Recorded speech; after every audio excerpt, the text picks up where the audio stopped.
মুনাফিকরা দুইমুখী হবে, কমুখী হবে, দুইমুখী হবে। তারা যখন কথা বলবেন, এখানে এক কথা বলবেন, ওইখানে আরেক কথা বলবেন, দোকানে গিয়ে কথা বলবেন, আর মসজিদে এসে আরেক কথা বলবেন, ঠিক কি না? তারা দুইমুখী হবে, কমুখী, দুইমুখী হবে। আল্লাহ তাআলা বলছেন, ওয়ামিনান নাসি মান ইয়াকুলু আমান্না বিল্লাহি ওয়া বিল ইয়াউমিল আখির ওয়া মা হুম বিমুমিনিন। আর মানুষের মধ্যে এমন কিছু আছে, লোক আছেন যারা বলে আমরা ঈমান এনেছি আল্লাহর প্রতি এবং শেষ দিনের প্রতি, অথচ তারা মুনাফিক। অথচ তারা কি? মুনাফিক। যখন মুমিনদের সাথে একত্র হবে, যারা মুমিন, ওদের সাথে একত্র হওয়ার পর বলবে, ওর ভাই আমরা তো তোদের লোক, আমরা তো মুমিন, আমরা তোদের লোক, তোদের পাশে আছি। আর যখন কাফেরদের সাথে একত্র হবে, বন্ধুদের সাথে একত্র হবে, বলবো ভাই ওদের সাথে একটু তাল মিলিয়ে আছে রে, আসলে আমি তো তোদের লোক, আসলে আমি তো কি তোদের লোক। তো যখন মুমিনদের সাথে একত্র হবে, মুমিনদের কি বুঝ দিবে কি আমি তো তোমাদের লোক, আমি তো তোমাদের ভাই, এভাবে করে বলবে।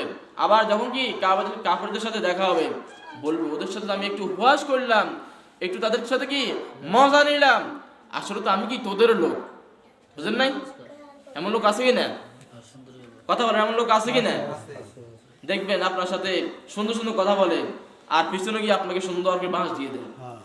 আপনার সামনে আপনাকে সুন্দর সুন্দর কথা বলে, মনে হয় সে আপনার বন্ধু, সে বন্ধু। বুঝলেন নাই? মনে হয় সে আপনার একবারে প্রিয় লোক, এর থেকে মনে হয় কি কলিজার টুকরা কেউ হতে পারে না। আর যখন আপনি আপনার অনুপস্থিতিতে, আপনি নাই, আপনার অনুপস্থিতিতে আপনাকে এমন বাঁশ মারে যেটা কল্পনা করবেন না, ঠিক কিনা? এরাই মুনাফিক। এরাই কি মুনাফিক। আপনার সামনে বলে একটা, পিছনে বলে আরেকটা, ঠিক কিনা? আল্লাহ তাআলা প্রত্যেককে এই সমস্ত বজগুণ থেকে, এই সমস্ত মুনাফিক আলামত থেকে আল্লাহ তাআলা প্রত্যেককে হেফাজত করুন, আমিন। তাহলে আপনাকে সামনে যে কথা বলবেন, পিছনে কথা বলতে হবে। আপনার সামনে একটা বলবেন, পিছনে একটা বলবেন, এটা হলো কার আলামত? বলেন, কার আলামত? মুনাফিক আলামত, ঠিক কিনা? এরপর এরা কি করবে? দুমুখী অবলম্বন করবে। যখন সামনে এখানে কথা বলবে, ওইখানে কি আরেক কথা বলবে। এই জন্য আল্লাহ বলছে কি যে ওমিনান নাস মান ইয়াকুলু আমান্না বিল্লাহি ওয়া বিল ইয়াউমিল আখির ওয়া মা হুম বিমুমিনিন, যে এমন কিছু লোক আছে যারা মুমিনদের সাথে একত্র হইলে বলবে আমি তো তোমাদের লোক, তোমাদের ভাই, এসে নামাজ পড়বে, সুন্দর সুন্দর কথা বলবে, ওয়াজ করবে, নসিহত করবে। আবার যখন কাফেরদের সাথে একত্র হবে, বলবে আমি তো ওদের সাথে একটু উপহাস করলাম, একটু সময় কাটাইলাম, আসলে আসলে তো আমি তোদের লোক, তোরা জানোস না, আসলে তো আমি তোদের লোক। এরা হলো কি মুনাফিক। এই আলামত কার? মুনাফিকের আলামত। 2 নম্বর হলো এরা সুবিধাবাদী হবে। যেখানে সুবিধা থাকবে সেখানে আছে, সুবিধা নাই সেখানে আর নাই। বুঝেন নাই?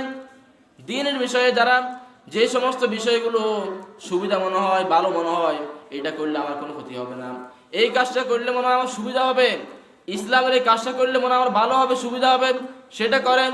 আর যেটা করলে আমার মনে হয় একটু কষ্ট হবে, সেই কাজ আর করতে রাজি না, ঠিক কি না? মিষ্টি খাওয়া সুন্নত, জিলাপি খাওয়া সুন্নত, লাউ খাওয়া সুন্নত, সেটা মানে, কিন্তু ইসলামের সঠিক কথা বলে জেলখানা যাওয়া, সেটা মানবে না, ঠিক কি না? তাহলে আপনাকে করতে হবে, যারা মুনাফিক হবে এরা হলো কি সুবিধা পার্টি। এরা কি পার্টি?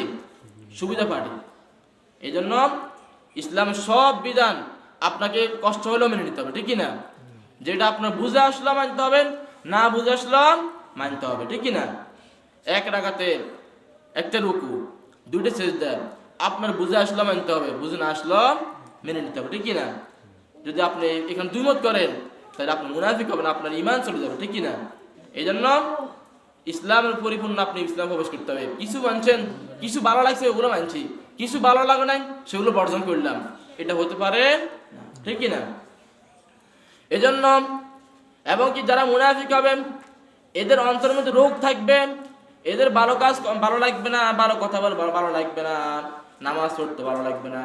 এবং কি আল্লাহ তাআলা বলেন ইউখাদিউনাল্লাহা ওয়াল্লাযীনা আমানু ওয়া মা ইয়াখদাউনা ইল্লা আনফুসাহুম ওয়া মা ইয়াশউরুন। তারা আল্লাহকে এবং যারা ঈমান এনেছে তাদেরকে ধোঁকা দিচ্ছে, অথচ তারা নিজেরা ধোঁকা দিচ্ছে, তারা তা অনুভব করতে পারে না। তারা মনে করে যে আমি তো আল্লাহ তাআলাকে ধোঁকা দিচ্ছি, আমি তো মুমিনদেরকে ধোঁকা দিচ্ছি। আসলে সে যে বুঝে না, সে নিজে ধোঁকা খাচ্ছে, সেই বুঝে না। বুঝেন নাই? মুনাফিক কি মনে করে যে আমি আল্লাহকে ধোঁকা দিচ্ছি, আমি মুমিনদেরকে ধোঁকা দিচ্ছি। আসলে কি সে মুমিনদেরকে ধোঁকা দিতে পারে না, আল্লাহকে ধোঁকা দিতে পারে না, সে নিজে ধোঁকা খাচ্ছে, ঠিক কি না?